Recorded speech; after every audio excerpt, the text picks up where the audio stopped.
Do you have white guilt, Stuart? Oh no, you're mixed race. This is what all our kids are gonna look like in 30 years. That was comedy gold, Marina.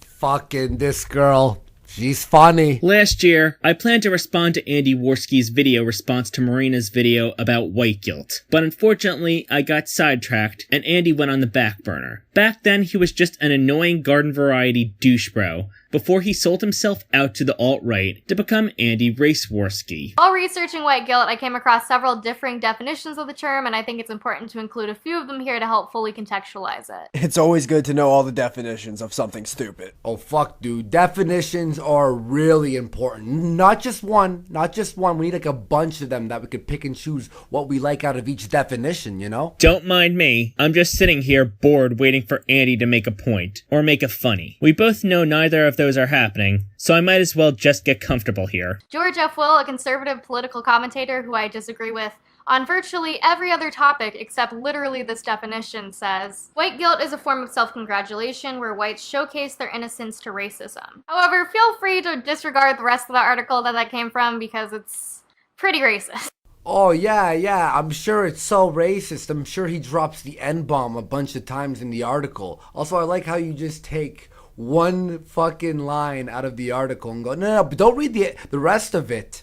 All of it, the rest is shit, but that one part, no, that's fine. Do you actually listen to yourself when you speak, or do you find you drift in and out? Some people who are white come from the perspective that they're not responsible for their ancestors' behaviors, so they don't have anything to feel guilty for. Hey, that would be me. Ditto. Now that Marina is about to get to the crux of her argument, I wonder if these two ass clowns are gonna try to debunk anything, or just continue to play a game of soggy biscuit with each other. These types of people will sometimes even claim that they're the real victims of racism because they're being accused of racism. Well, let's use an example. If you're white and you're being called evil and a racist because you are white, well, that's an example of racism. Just because the person is now white-skinned, that makes them inferior, evil, and racist. Yeah, that is a form of racism, so I can understand if someone wants to cry, hey, that's fucked up. Great example. Not to mention when they go, look at you, you're white, you're privileged, congratulations. And I'm thinking, did you just look at my skin color and assume something about me? And here we have the first attempt at a point by these guys. Finally, I was falling asleep over here. It's a wrong point, of course, but still, finally something I could debunk. Now, to address the point that the white YouTubers seem to be trying to make, nobody is saying that all white people are intolerant alt-right bigots. Racism has a different sociological definition than the one you're likely familiar with. One could argue that someone being hateful to a white person for being white is racism on an individual level, but it's not systematic racism. Systematic racism is a system of power where one group is favored over the others, and the group in power likely has biases built in. For example, the system we have now favors white people. The killing of unarmed black men by cops contrasted with the comparatively gentle apprehension of the Florida school shooter is an example of racism on a systematic and cultural level. The subconscious bias against black-sounding names on resumes is another example of systematic and cultural racism. POC receiving harsher jail sentences for the same crime is yet another example. But other white folks recognize that despite the end of racist institutions like slavery, de jure segregation, internment camps, in the US we still haven't abolished the long-term effects of those institutions, and thus they're still benefiting from them. Yeah, I keep hearing about these long-term effects, and apparently that has something to do with white privilege, that we're being benefited for being white today for what happened in the past. So,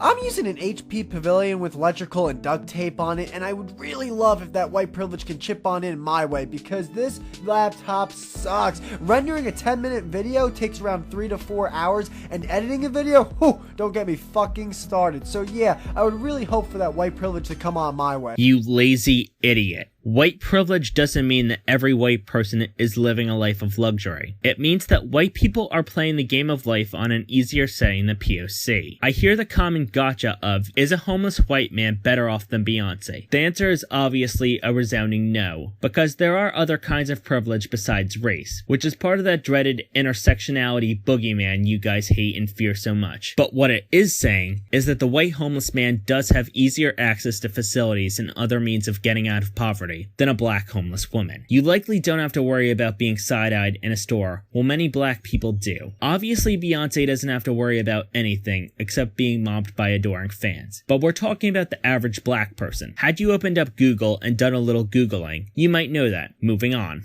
Yeah, they act like we get some sort of white privilege check. That would be amazing, actually.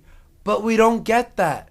They just say that we're benefiting from institutions that were built on slavery and white people being evil. But if that's the case, then aren't they living in the same area that we are, therefore benefiting from the institution created by evil white people and slavery, etc., etc.? Yeah, I guess black people should thank white people for kidnapping them from their homes and putting them on boats where they'd be forced to work as beasts of burden for farmers who saw them as nothing but property, and everything from abolition to the civil rights movement being treated as uppity black people wanting too much. And I suppose Africa should thank white people for colonizing the lands, splitting up tribes among arbitrary lines, putting them in harsh conditions that they're only beginning to recover from, with Madagascar being the most spared from this. And I suppose the Native Americans should be thankful that the oh-so-wonderful white man stole their lands, killed off 90% of their population, and stuck them on reservations while putting their kids in schools designed to take the Indian out of them. The list goes on and on. I would argue that a good portion of white guilt stems from this sort of guilty fear rather than true guilt itself.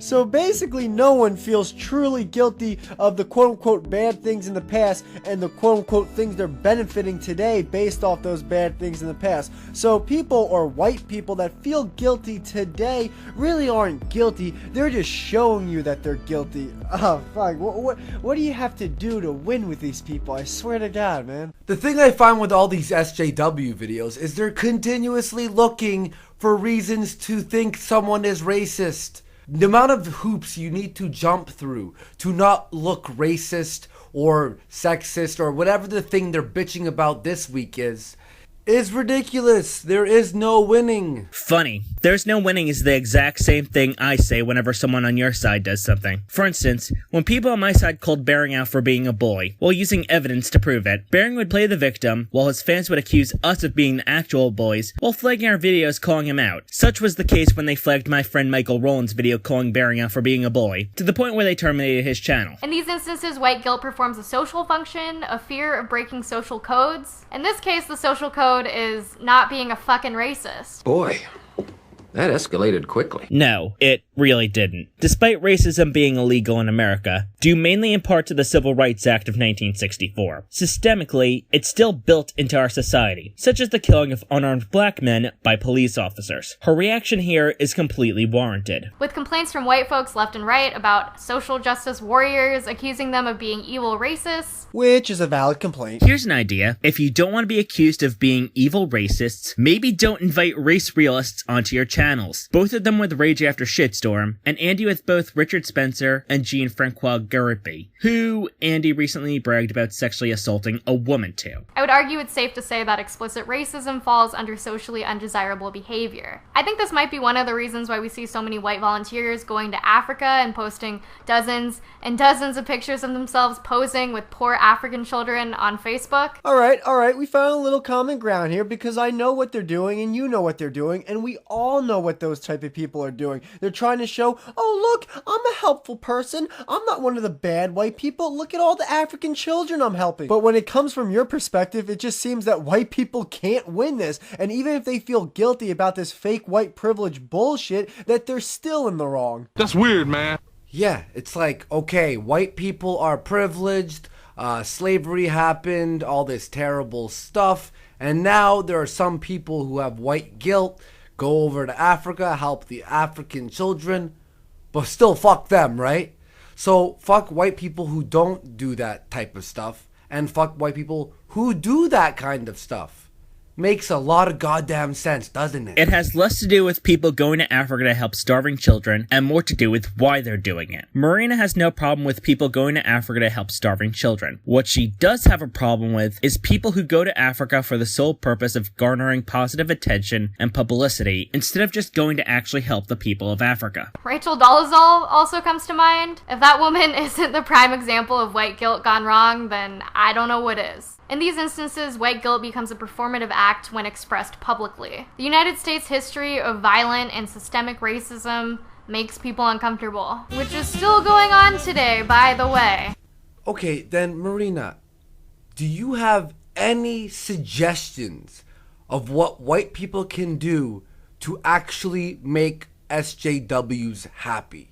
Oh, and fun fact, you're white. I would provide some suggestions of my own, but considering Marina's suggestions went in one ear and out the other when you responded to them later in this video, I'm not even going to bother. Also, Marina's mixed race, as one of her parents is white and the other is of Asian descent. You racist pile of shit. When performed socially, the goal of white guilt is to relieve white people's feelings of discomfort and to prove that they're not racist like all those other people. That those white people aren't racist like those other white people. What, she's assuming that all white people are racist?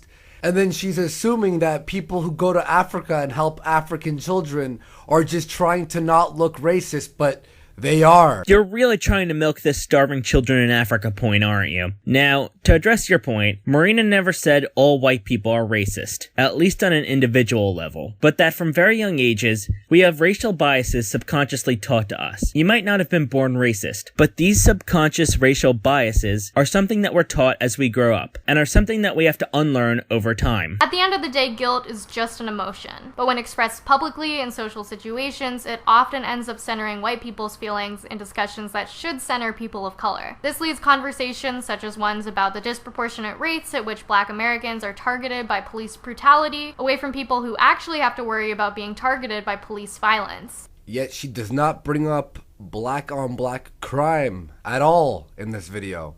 Interesting. While I agree that black on black crime is a problem, Andy doesn't look at why it's a problem. The roots of black on black crime are stemmed from poverty and terrible economic conditions designed to keep poor blacks living in areas with high crime rates. In addition, because of societal prejudices, it's difficult for POC to escape from poverty, thus causing these problems to continue. Also, Andy, what about white on white crime? I think in order to truly challenge racism, people experiencing white guilt need to move past that initial feeling and find ways to channel their emotions into change. Okay, so the point of this video was to show that white people should feel bad about what happened in the past, but shouldn't show that they feel bad about what happened in the past. What? These guys are trying to convince me that they're not racist, and yet they play a clip from JonTron, who during a debate with Destiny said, "There's an absolute disproportionate amount of crime committed to whites by non-whites. There's no arguing that. That's just FBI statistics, despite evidence of blacks in middle-class suburban areas committing crimes at a lower rate, and that we've gotten rid of discrimination in our Western countries. If you don't think we've gotten rid of discrimination, you're living in a fantasy land." Oh, he made a video where he retracted the claims about discrimination, but no formal apology regarding the other claims he made in that debate were made. All he said was that he was bad with debating. In a way, JonTron is not a racist in the same vein that Andy Warski is not a rapist, in that they are those things. What? White YouTuber, that didn't make sense? That didn't make sense to you? No? It didn't? Yeah.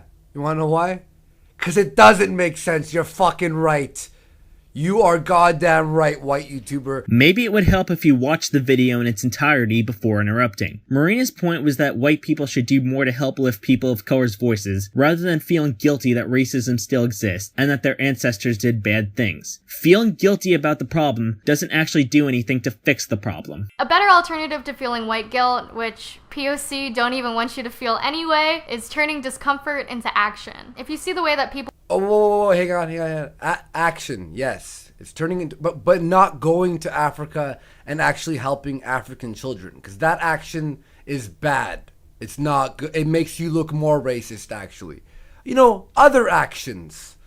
That makes sense. Shut the fuck up! people of color are disproportionately affected by racism, then don't center your feelings in these conversations. Seek out resources if you can. Being informed and reading up on police brutality, white privilege, representation, racial stereotypes is essential to being a helpful ally. Yeah, this is a bit of a tongue twister for me. So basically what you're saying is bad stuff happened in the past, white people should acknowledge it, white people should also be part of trying to do something about it even though it was the past. However, they shouldn't show their emotions emotions about it and shouldn't feel guilty about it, because that takes away from the actual people who need help, aka minorities. The point she's trying to make is that white people should acknowledge the horrible things their ancestors did in the past, and instead of wallowing in self-pity and guilt about what happened, actually do something to make the world a better place for people that aren't exactly like them. Your solutions are just to whine and moan whenever a social justice advocate even attempts to explain something like this to you. Christ, I have a headache. This video was 13 minutes of these two dipshits circle jerking each other while completely misinterpreting Marina's points. The scary thing about this is Andy's content has only gotten worse. You'd figure backtracking on his views on race realism would be the end of him, but no, it only gained him popularity. We live in a dark time where it's more okay for someone to be openly racist, provided they use coded language, than it is to be a social justice advocate, and people like Andy giving them platforms isn't helping. Be very afraid.